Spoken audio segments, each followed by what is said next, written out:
हमारी सरकार ने बांटो और राज करो के कई कानून लाने का काम किया। नतीजा क्या निकला कि हमने देखा कि नफरत की खेती हो रही। 2 करोड़ लोग हर साल बाजार में रोजगार की तलाश में आते और हमारी अर्थव्यवस्था 45 लाख लोगों को रोजगार दे पाती है।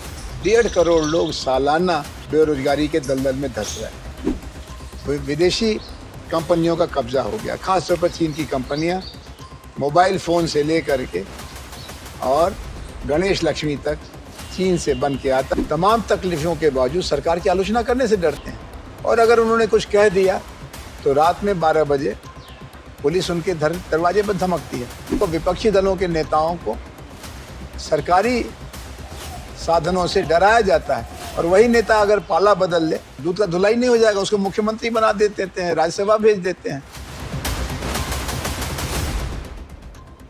नमस्कार, मैं राम जन्म, आप देख रहे हैं गांव के लोग।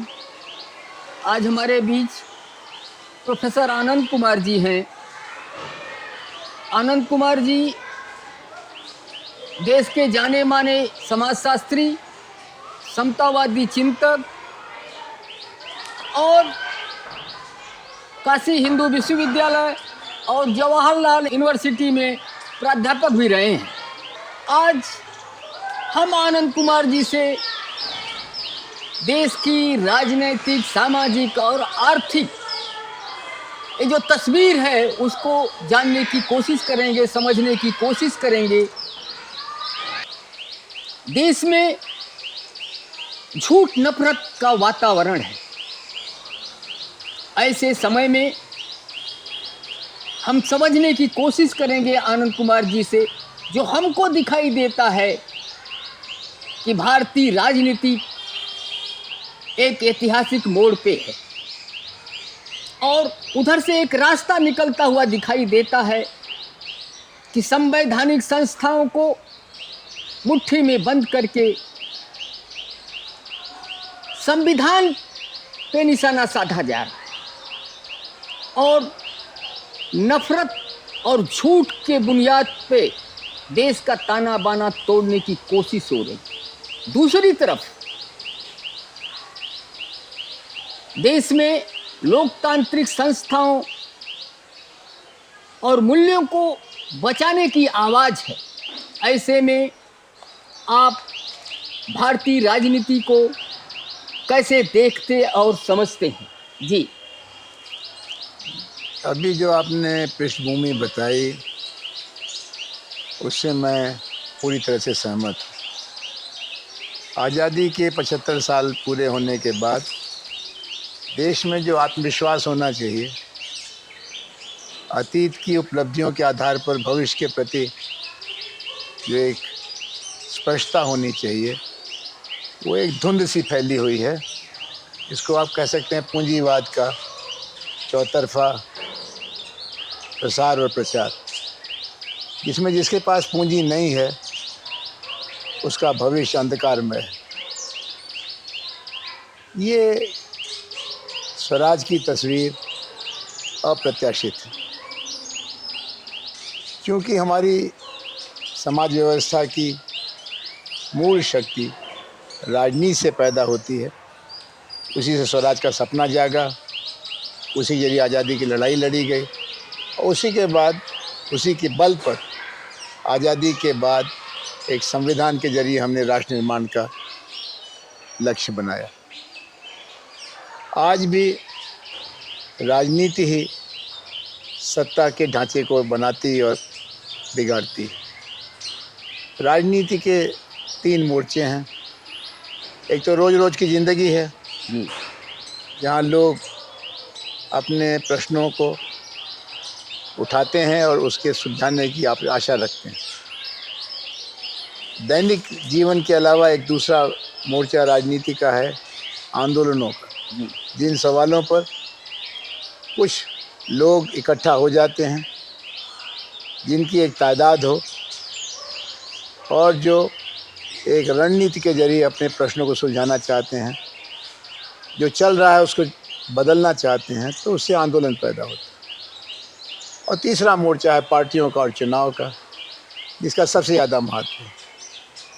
चुनाव के बाद जिसको बहुमत मिलता है वो 5 साल के लिए सत्ता की लगाम अपने हाथ में ले लेता है। जिनको बहुमत नहीं मिला, लेकिन उल्लेखनीय संख्या में उनके लोग भी जीते विधानसभा में, लोकसभा में, वो फिर प्रतिपक्ष की भूमिका निभाते हैं। लेकिन हमारी राजनीति में पिछले 30 बरस में जाने अनजाने जनशक्ति का धन शक्ति से एक तरह से मुकाबला चल रहा है। और उसमें जो राजनीति की 2 बड़ी प्रक्रियाएं हैं, दलों का निर्माण और संचालन और चुनाव, दोनों पर काले धन का ज़बरदस्त प्रभाव है। अगर आपके पास धन नहीं है तो आप पार्टी चला नहीं सकते, और अगर पार्टी नहीं चला सकते तो चुनाव क्या लड़ेंगे। और जब चुनाव ही नहीं लड़ पाएंगे, जीतेंगे हारेंगे, तो आप जिन मुद्दों को लेकर के देश के सोच को प्रभावित करना चाहते हैं उसमें क्या कर पाएंगे। तो राजनीति पर ये जो पूंजीवाद का और धन शक्ति का ग्रहण लग गया है, इससे एक संकट पैदा हो। तो जो आपने कहा कि आज की राजनीति की दशा क्या है, तो इस तस्वीर के 2 पहलू हैं। एक तरफ तो प्रश्नों का पहाड़ खड़ा हो गया है, और दूसरी तरफ प्रश्नों को सुलझाने की हमारी शांतिपूर्ण तरीक़ों से क्षमता घटती जा रही है, क्योंकि न तो चुनाव में मुद्दे उठ पाते हैं, न चुनाव के बाद जो चुने जाते हैं उनकी कोई प्रतिबद्धता रहती है। इस समय 4 बड़े सवाल हैं जो हमारी राजनीति के संचालकों को सुलझाना है।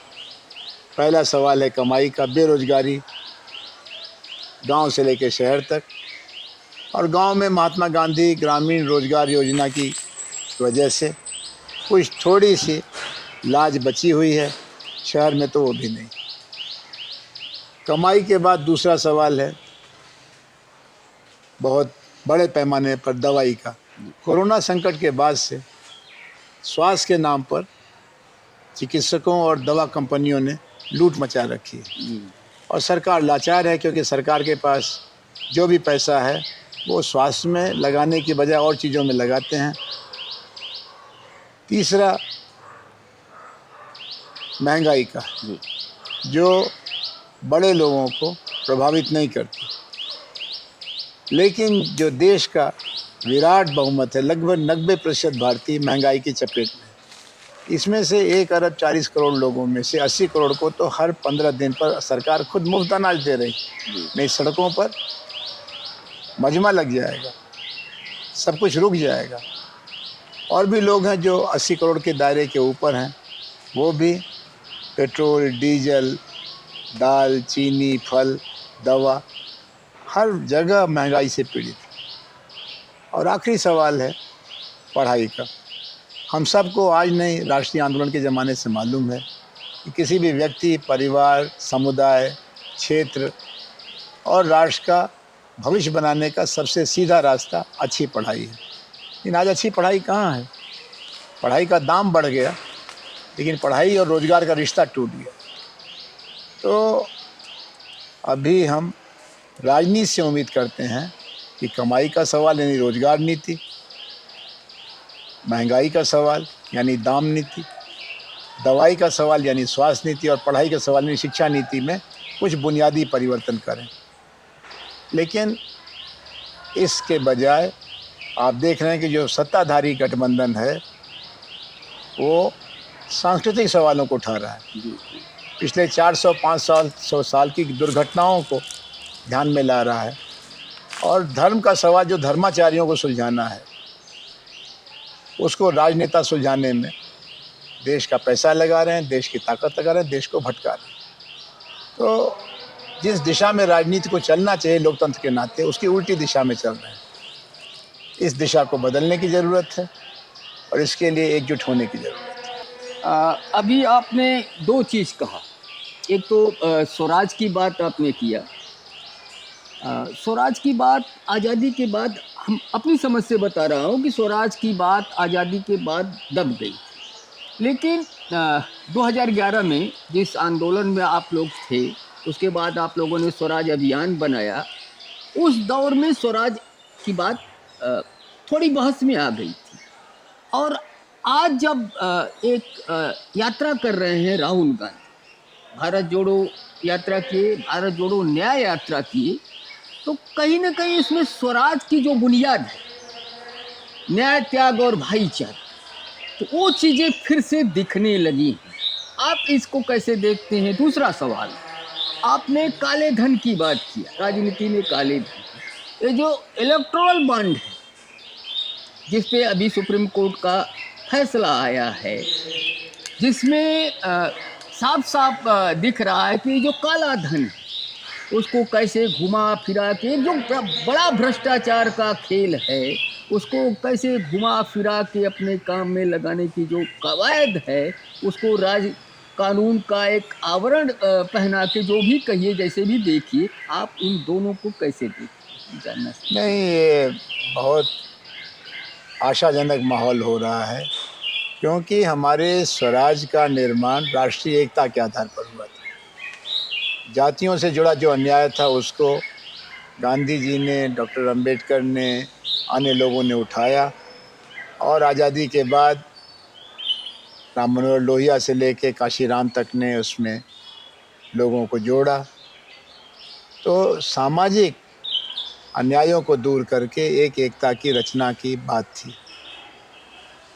पिछले दिनों में बांटो और राज करो की राजनीति चल रही, इसको वोट बैंक की राजनीति कहते हैं, और बहुत लोग अपने को वंचित महसूस करने लगे थे। तो भारत जोड़ो तो इस समय का सबसे बड़ा राजनीतिक लक्ष्य होना चाहिए, क्योंकि कश्मीर से लेकर के मणिपुर तक भारत में जो लोग रहते हैं उनमें आपस में दरारें बढ़ रही हैं, और उत्तर भारत में जो राजनीति चल रही है उसमें भी मुकाबले के नाम पर, होड़ के नाम पर सामाजिक एकता खतरे में पड़ रही है। तो भारत जोड़ो का लक्ष्य बहुत महत्वपूर्ण है। श्री राहुल गांधी ने इसमें अपने को जोड़ा है। इससे भारत की जो सबसे बड़ी दूसरी नंबर की पार्टी है वो जुड़ रही है। नहीं तो इसके पहले भी भारत को जोड़ने का सवाल, पिछले 30 बरस में राष्ट्रीय एकता का सवाल हमारे ध्यान में आया है। 30 बरस क्यों? 1992 में एक घटना हुई उत्तर प्रदेश के अयोध्या में, जहां एक 400-500 साल का विवाद बाहुबलियों के जरिए निपटाने की कोशिश हुई। सर्वोच्च न्यायालय को धोखा दिया गया, राष्ट्रीय एकता परिषद को धोखा दिया गया, और एक मस्जिद तोड़ी गई राम जी के जन्म स्थान को मंदिर के रूप में प्रतिष्ठित करने के लिए। उसके कुछ ही दिनों बाद गोधरा में इसी मंदिर आंदोलन से जुड़े लोगों में कुछ लोग दुर्घटना के शिकार हुए, और फिर 3 दिन तक कानून की जगह गुंडों का राज गुजरात में रहा, और उसका जो जिम्मेदार था उसको सजा न देने करके हमने मुख्यमंत्री से प्रधानमंत्री बना दिया। तो आप देखें कि पिछले 30 बरस में हमारी राष्ट्रीय एकता का जो धार्मिक आधार था, बौद्ध धर्म, भारत, सर्वधर्म समभाव का सिद्धांत, वो खतरे में पड़ गया था। और इसके लिए बाबा आमटे, मेधा पाटकर से लेकर के हर लोकतांत्रिक नागरिक सरोकारी बना था, लेकिन कोई राजनीतिक पार्टी इसको उठा नहीं थी। भारत जोड़ो यात्रा के जरिए श्री राहुल गांधी और उनके समर्थन में चले हजारों लोगों ने, इसमें सैकड़ों जन संगठन भी थे, उन्होंने एक बड़ा योगदान किया। उस यात्रा से ये निष्कर्ष निकला कि एकता कैसे होती है, अन्याय से होती है? नहीं, न्याय से होती है। तो ये जो यात्रा का दूसरा चरण चला है, न्याय यात्रा, ये एक सकारात्मक हस्तक्षेप है कि समाज के लिए न्याय चाहिए, और न्याय के लिए सक्रिय सरोकारी नागरिकों का संगठन और आंदोलन चाहिए। तो मैं समझता हूँ कि ये बड़ी बात है। इसी के समानांतर चुनाव व्यवस्था में जो सबसे खतरनाक बात हुई थी, इलेक्शन बॉन्ड, जिसमें काला धन सफ़ेद हो रहा था। बड़ी बड़ी कंपनियां जो हमारे कानूनों को तोड़ती हैं, वो सरकारी और अन्य पार्टियों को चंदा दे करके अपना पाप धोती हैं। और ये एक अजीब चक्र था। इसका जयप्रकाश नारायण ने 1974 में इशारा किया था कि चुनाव का खर्चा बढ़ेगा तो चुनाव की पवित्रता नष्ट होगी। लेकिन इंदिरा जी ने नहीं सुना। उसके बाद जो राजनीति चली उसमें हर पार्टी काला धन बटोरने में जुट गई।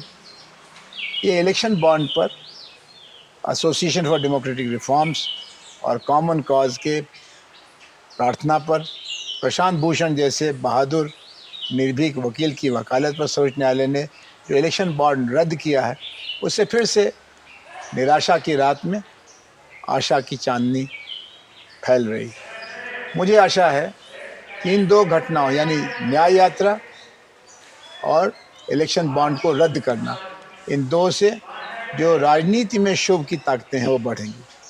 और जब राजनीति में शुभ की ताकतें बढ़ेंगी तो ये जो राजनीति का अपराधीकरण हो रहा है, राजनीति को धंधा बनाया जा रहा है, राजनीति को भ्रष्टाचार की एक खास तरह की दवा बनाया जा रहा है, ये सब रुक सकता है। एक हलचल और दिख रही है, तेज हो गई है। जब बिहार में ये जातिगत गणना और आर्थिक सर्वे आया, उसके बाद एक हलचल देश में पैदा हुई।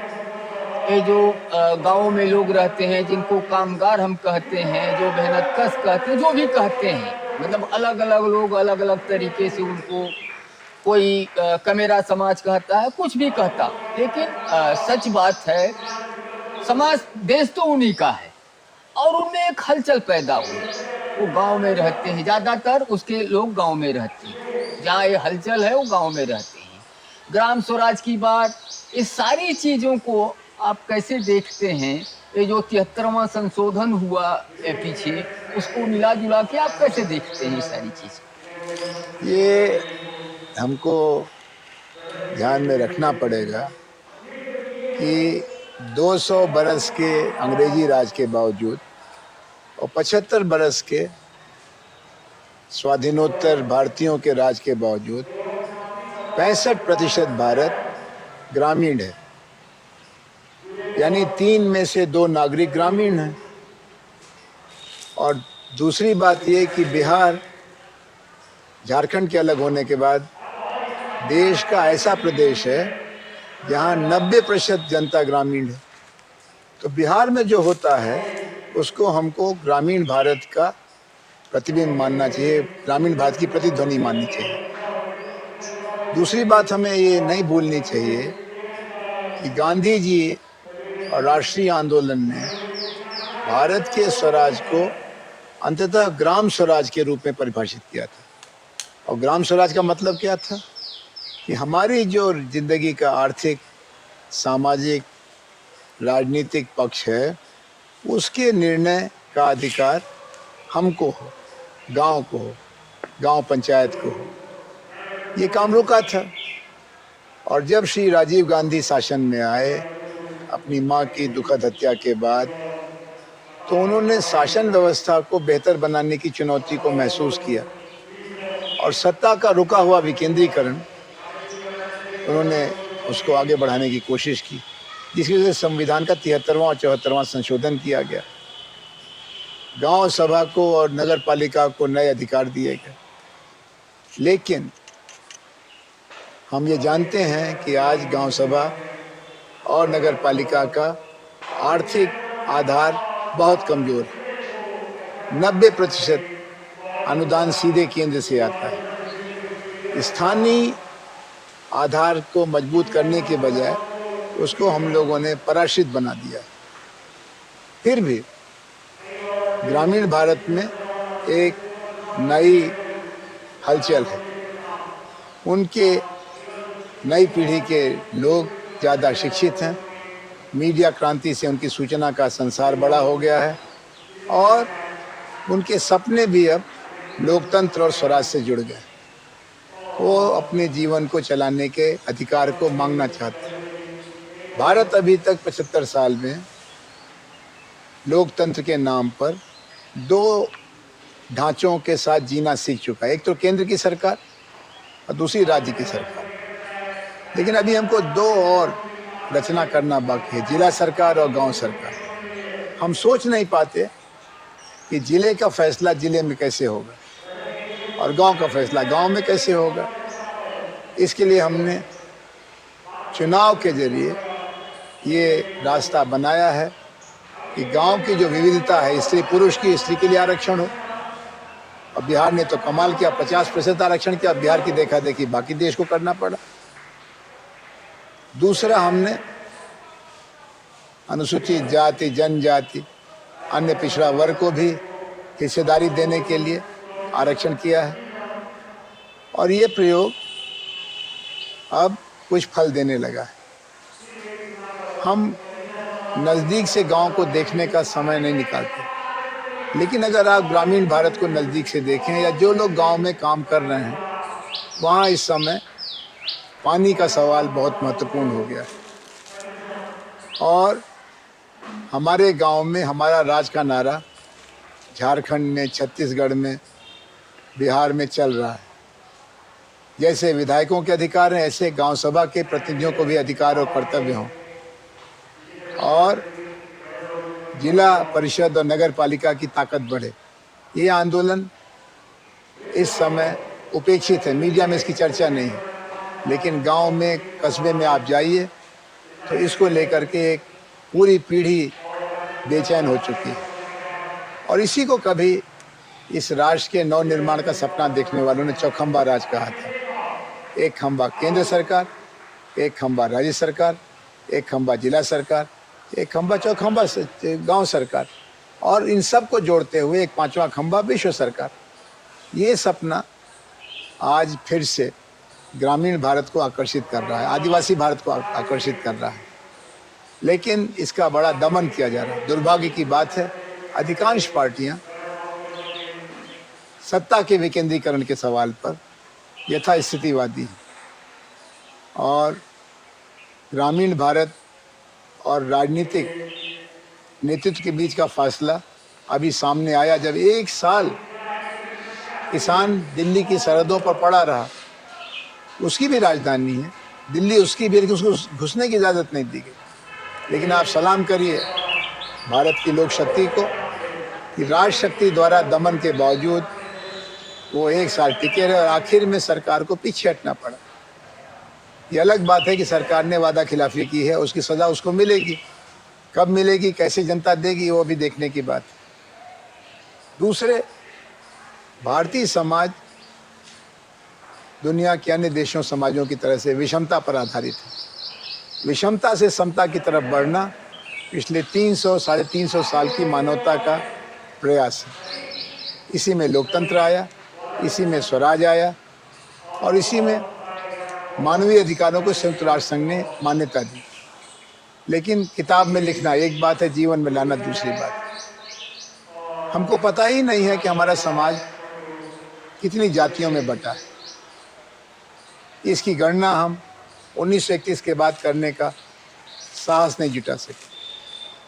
कई योजनाएं हमने जाति के सवाल पर की हैं, जैसे अनुसूचित जातियों का आरक्षण है, अन्य पिछड़ा वर्ग का आरक्षण है, लेकिन इसका परिणाम लोकतंत्र को मजबूत बनाने में, नागरिक आज़ादी को केंद्र में लाने में और स्वराज को जीवन का सच बनाने में हो, इसकी कोई गारंटी नहीं है। इसलिए जाति की जनगणना जरूरी है। ये बहुत अच्छी बात है कि बिहार की सरकार ने भारत सरकार से अनुरोध करके जाति की जनगणना के सवाल को राष्ट्रीय संवाद का मुद्दा बना दिया। कुछ लोग कहते हैं कि जाति की जनगणना से जातिवाद फैलेगा। ये लोग इस बात को भूल जाते हैं कि सरकार को छोड़ के बाकी सबको जाति के बारे में मालूम है। हमको अपने पड़ोसी की जाति मालूम, हमको अपनी जाति भी मालूम, और दलों को जाति मालूम। तभी तो चुनाव में टिकट देते समय वो उस इलाके की मुख्य जातियों का ख्याल रखते हैं। मीडिया को जाति के बारे में मालूम है, समाज वैज्ञानिकों को मालूम है, खाली सरकार और अफसरों को नहीं मालूम। कहीं ये मालूम है, लेकिन वो जानबूझ करके अनजान बनता। तो मैं समझता हूँ कि जब जाति की गणना हो जाएगी, तब हमको अपनी नीतियों का वास्तविक सामाजिक आधार बनाने में आसानी होगी। तब हमको पता चलेगा कि वंचित कौन है और आज़ादी का सूरज किनके हिस्से में आए।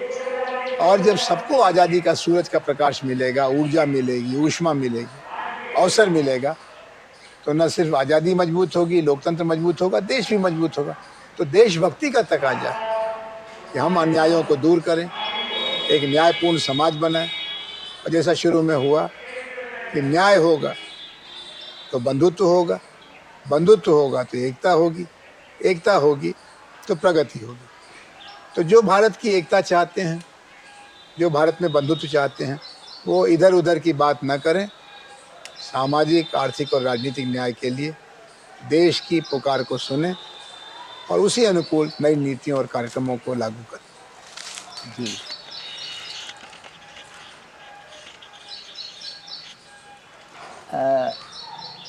एक अंतिम सवाल है जी। आपसे।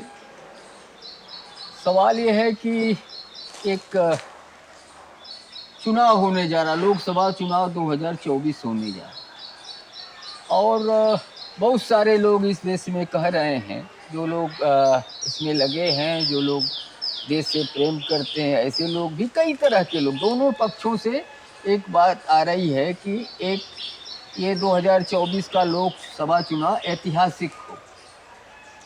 ऐतिहासिक इस दृष्टि होगा कि आगे का फिर रास्ता तय हो, और ये जो जितनी यात्राएं भी हो रही हैं, ये किसान आंदोलन वगैरह, या ये जितने तरह के अभियान हैं देश में, ये सब उसी दृष्टि वाले आंदोलन हैं, अभियान हैं। आप 2024 के चुनाव को कैसे देखते हैं?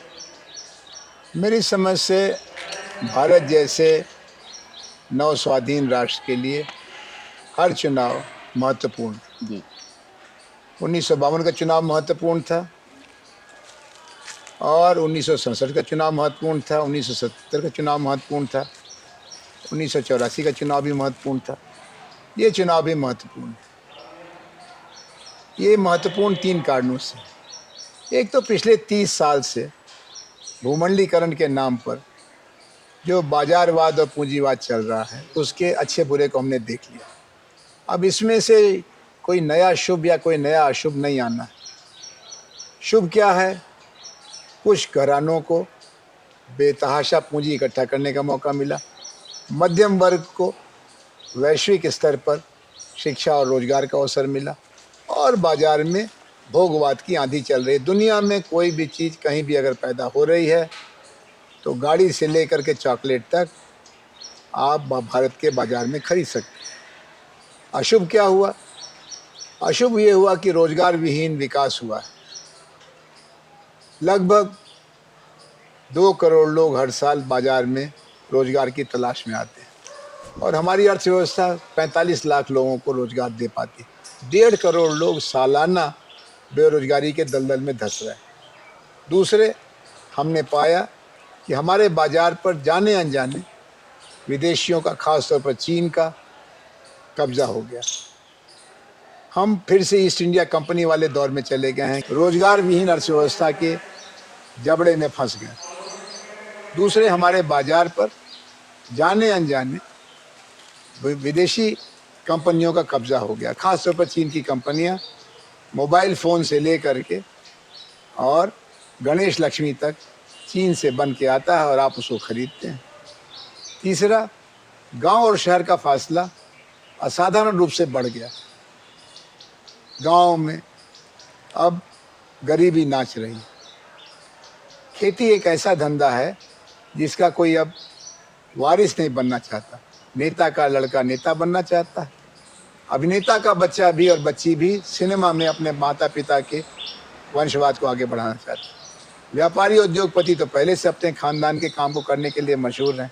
खाली किसान का बेटा किसान नहीं बनना चाहता। किसान अपनी बेटी को किसान के घर में ब्याहना नहीं चाहता। ये बहुत भयंकर परिस्थिति है।